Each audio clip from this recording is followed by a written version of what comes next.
Today we're going to discuss the second part of solid state, that is your solid state 2. The second topic is crystal lattice or space, lattice and unit cell. Now, what do we understand by all these three terms? When we're talking of lattices, lattice means the arrangement of the constituent particles in a set pattern. That is, the pattern is repeated again and again. That is what your lattice or your crystal lattice is, or your space lattice is. When we are talking of crystal lattice, we can discuss the crystal lattice in 2 dimensions as well as 3 dimensions. So 2-dimensional lattices, the most common examples which you come across, that is your wallpapers, which have maybe birds, they might be having butterflies, your tiled floors, that is another example, and the motifs or the patterns on carpets, they all come under the 2-dimensional lattices. The 2-dimensional lattices, they are of 5 kinds depending upon the smallest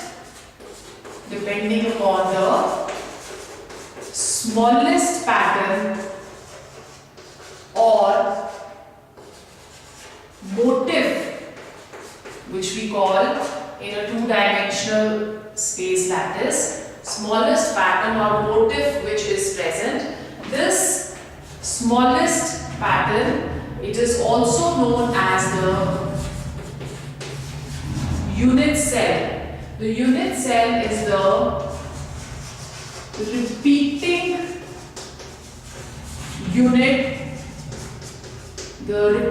unit of a particular pattern. Now let's discuss the 5 kinds of 2-dimensional lattices. The first one, that is hexagonal lattice. So you can see over here when we are joining the lattice points. So another word which we are coming across over here, that is the lattice points. What are these lattice points? The lattice points are points where constituent particles are present. Points where constituent particles are present, they are known as the lattice points. When we are joining the lattice points over here, the shape of the unit cell, that is coming to as hexagonal. So this is known as hexagonal 2-dimensional lattice. And the unit cell which is present in hexagonal, that is going to be the shape of a hexagon.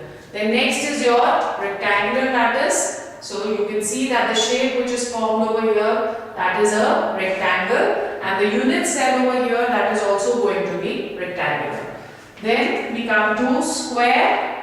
Square, the shape of your unit cell is square, so this is known as your square 2-dimensional lattice. The next one is rhombic.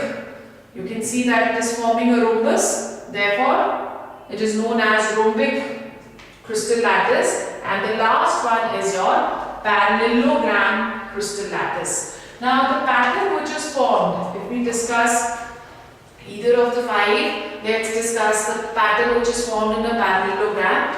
The pattern can be formed by joining all the lattice cells. So you can see over here that I am joining all the lattice cells. So this completes the pattern, and therefore this complete pattern, that is known as a 2-dimensional crystal lattice. Whereas when we are discussing only one, the smallest repeating unit of a lattice, that is known as a unit cell. So this is in 2 dimensions, but we are more importantly keen to discuss the crystal lattice in 3 dimensions. So let's see the crystal lattice in 3 dimensions.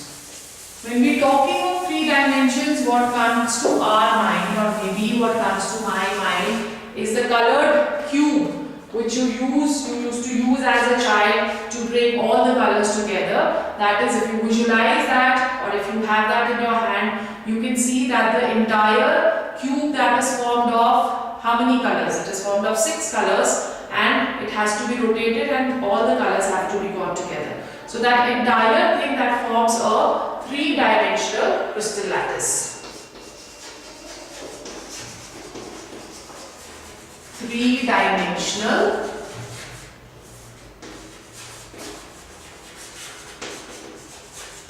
crystal lattice. So when we are discussing the three-dimensional crystal lattice, let's see.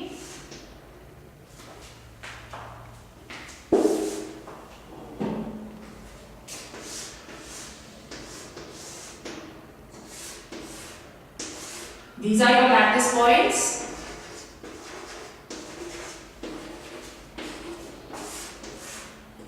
So we are just drawing one single pattern in 2 dimensions. Okay, we are going to make it into 3 dimensions now. We are making the second layer, and we are going to join these 2 layers. So these are your lattice points again. We will join the 2 layers to just give you an idea what a three-dimensional crystal lattice is all about. So we are joining these points. You can see that we are forming one cube over here, right? Similarly, we are going to join these points. So what we can see another cube which is formed over here. Then we are going to join the next points. And we can see that we can form another cube over here. Right? So this is how our three-dimensional crystal lattice that is going to be formed. Now what we can do over here is that we can draw another same pattern which we can draw over here is another square and try and join those squares, the lattice points of those squares. So we have, these are the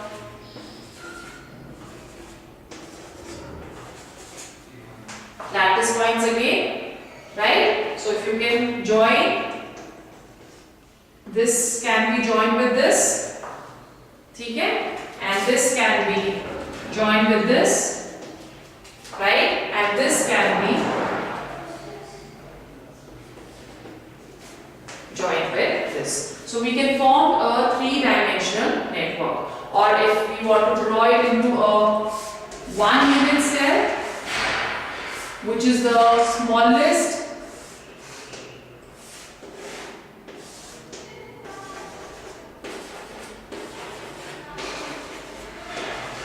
repeating unit with all the lattice points, this is what your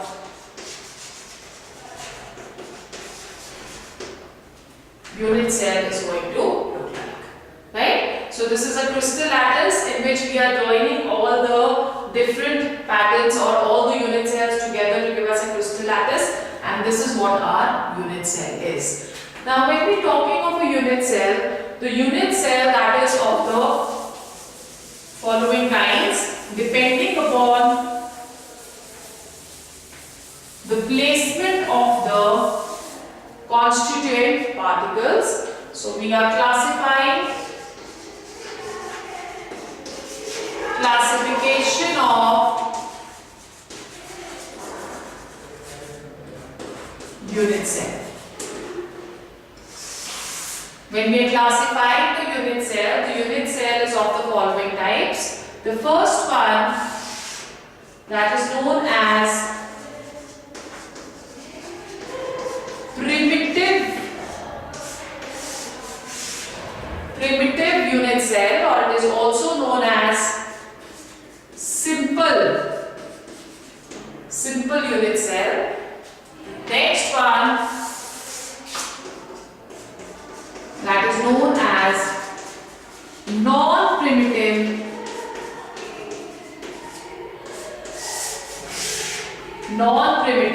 unit cell.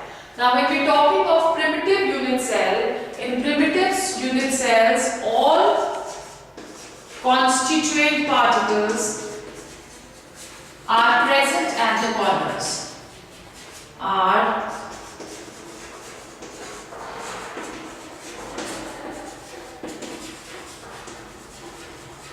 all constituent particles, they are present only at the corners. So if this is what your unit cell is,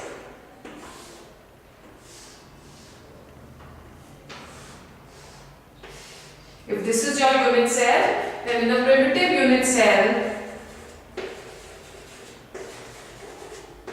all the constituent particles are present at the corners, right? You can see that nothing is present in the center of the body. Then non-primitive unit cell. Non-primitive unit cell is further of three types. The first one that is known as face-centered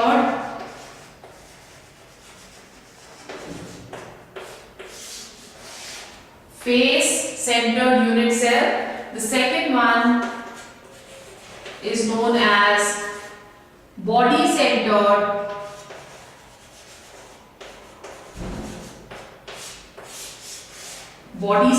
unit cell, and the third one that is known as your end-centered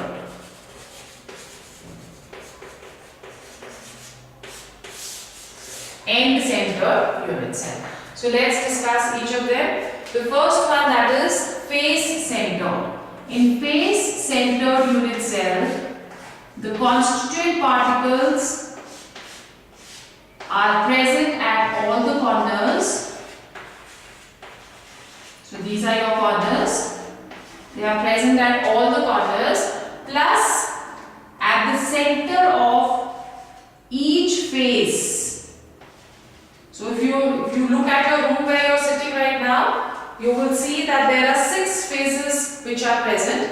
One is the roof, the second one is your floor, and then the 4 walls. So they are known as the phases of your unit cell. So each phase, there are 6 phases. 6 lattice points are at the center of each phase, and 1 is present at each of the corners. Then next we go to body center. In case of our body centered unit cell, we have each constituent particle present at the corner, plus 1 is present at the center of the body. 1 is present at the center of the body. Then end-centered. End means 2 different ends of a cube, or you can say that 2 opposite walls of one room. That forms your end. End is the end of the block or end of your unit cell. So when we are again drawing the unit cell over here,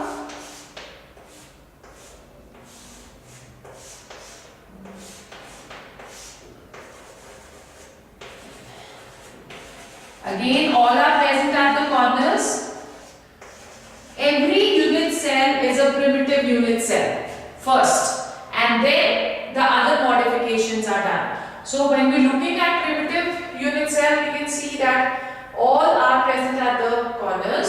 Over here again all are present at the corners, plus at the center of each face. Here all are present at the corners, plus at the center of the body, and over here end-centered may be any 2 opposite phases. So we are taking 2 opposite phases over here, the roof and the floor. You can also take the walls at the 2 end centers, right? So any 2 opposite phases that constitutes the end-centered non-primitive unit cell. So these are your kinds of unit cells which are present. The next we go on to the parameters of a unit cell. Parameters of a unit cell are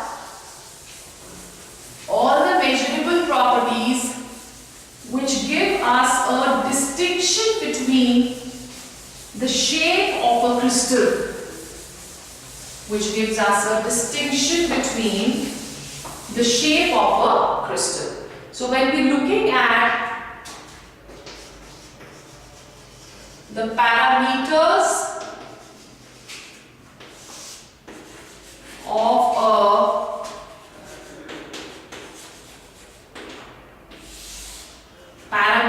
of a unit cell, we can say that these are the measurable properties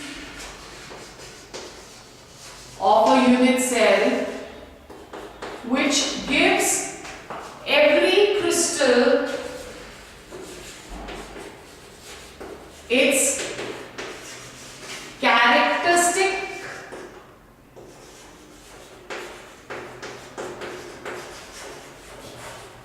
shape, which gives every crystal its characteristic shape. So let's again draw a unit cell.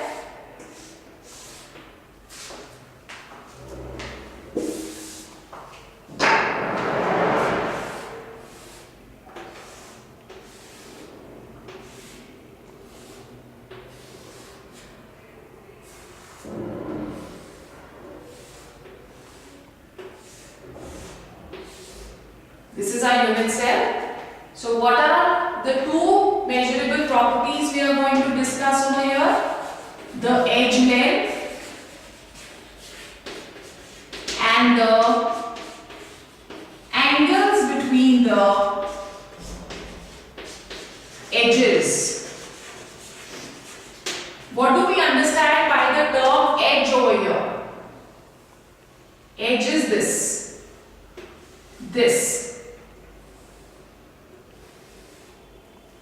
Okay, that is the point of attachment between the two faces. That is what your edge is. So we are going to consider three edges over here. One is this, the other one is this.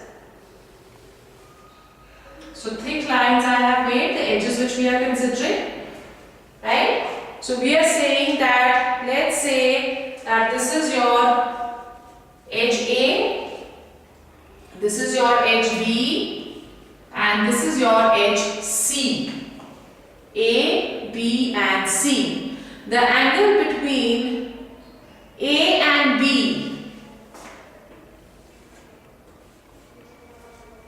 that is going to be gamma. The angle between B and C is alpha, and the angle between C and A, that is beta. The differences in these three, that is, if your edges are different or your angles are different, in both the cases the shape of the crystal that is going to change. So that is why we have put one statement over here that the parameters of a unit cell gives a crystal its characteristic shape, right? So depending upon all the three angles and all the three edges, we define 7 crystal systems.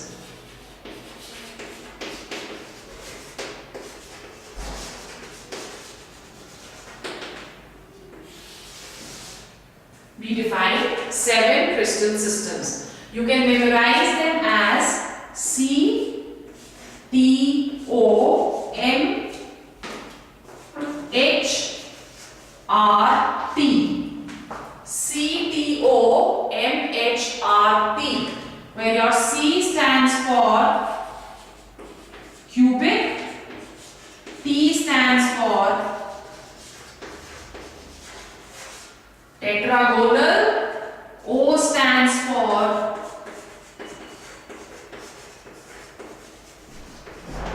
orthorhombic, M stands for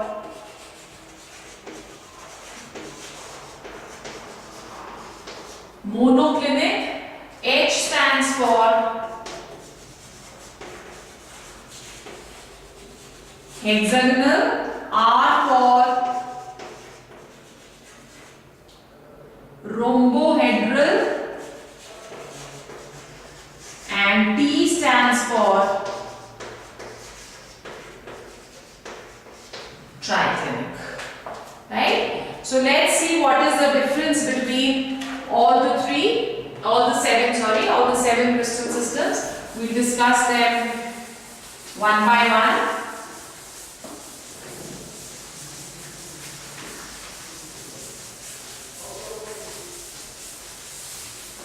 The first crystal system which we are going to discuss, that is your cubic crystal system.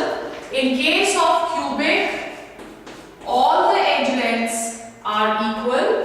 A is equal to B is equal to C, and all the angles, alpha is equal to beta is equal to gamma is equal to 90 degree. Right? So cubic, all edge lengths are same and all angles are also same. So if we look at the shape should be a square which is converted into a cube, and these are the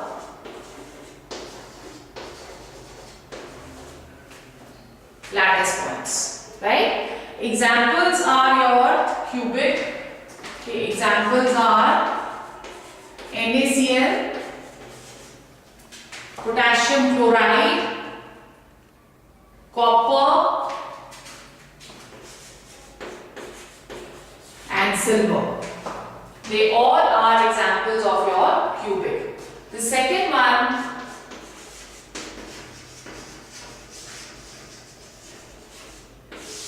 that is your tetragonal. In case of tetragonal, two sides are equal.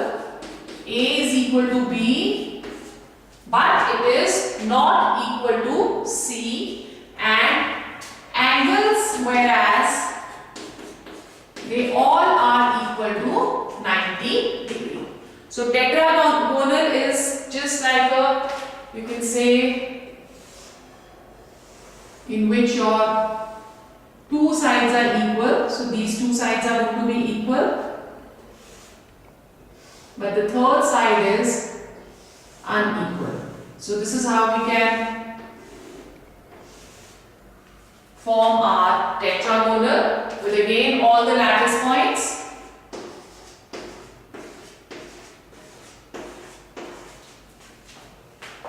Right? Examples of such are titanium dioxide,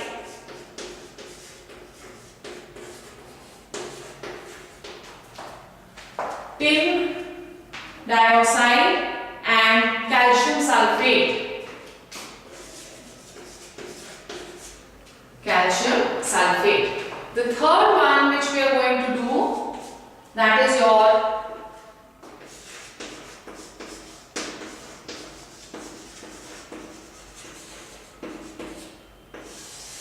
orthorhombic. In case of orthorhombic, all the sides are unequal.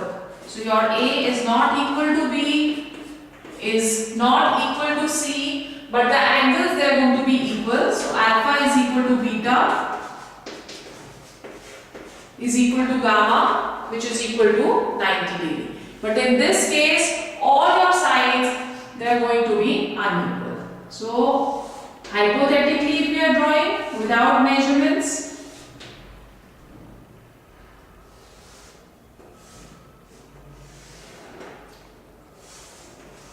we can just give it this kind of a shape.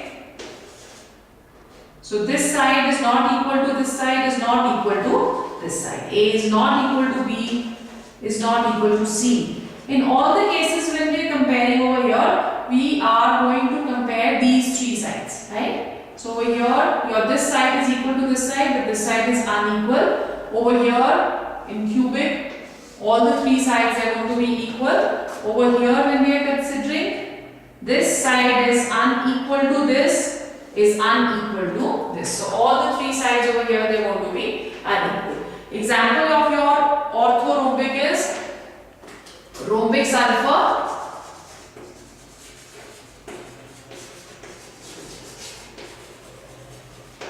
rhombic sulfur, Indian salt petter, which is your potassium nitrate. The common name of it is Indian salt petter. This is how we call it. Potassium nitrate is another example, and then your lead carbonate. Okay. Then the fourth kind is monoclinic.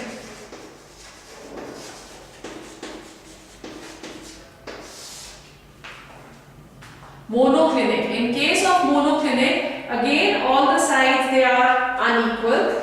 A is not equal to B is not equal to C. But the difference in orthorhombic and monoclinic is that in case of monoclinic, two angles are equal to 90. Alpha, that is equal to gamma. Alpha is equal to gamma is equal to 90 degree, but beta, that is not equal to 90 degree. So one of the angles that is going to be different, and all three sides are also different. So the shape of this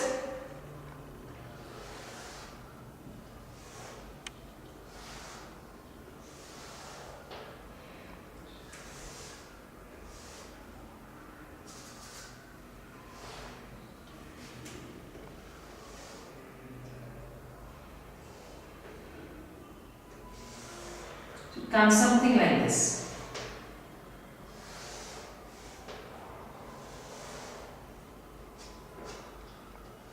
So if you're considering this, so you can see that the angles are different and the sides they are also different for monoclinic. Examples of your monoclinic, that is your monoclinic sulfur,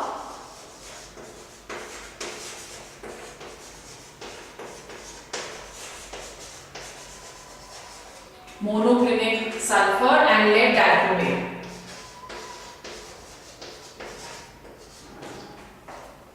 Lead dichromate, also your sodium sulfate, that is your global salt. Sodium sulfate or your global salt, that also comes under this category. Okay? So these are the four kinds. Next, what we are going to discuss, the fifth one, that is hexagonal. Hexagonal is in the form of a regular hexagon in which two sides are going to be equal, and similarly your two angles are also equal. So our fifth one,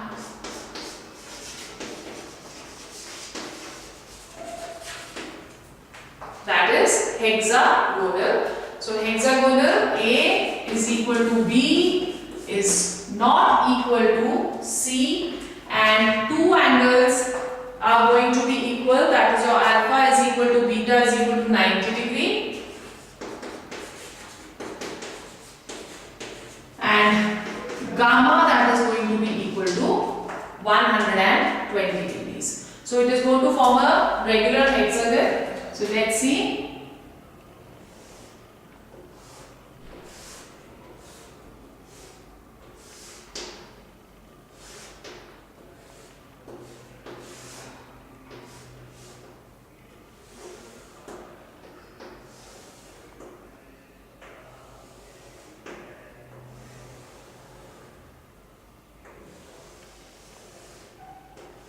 This is how it is going to represent your hexagonal angle. Crystal. Okay. Examples of hexagonal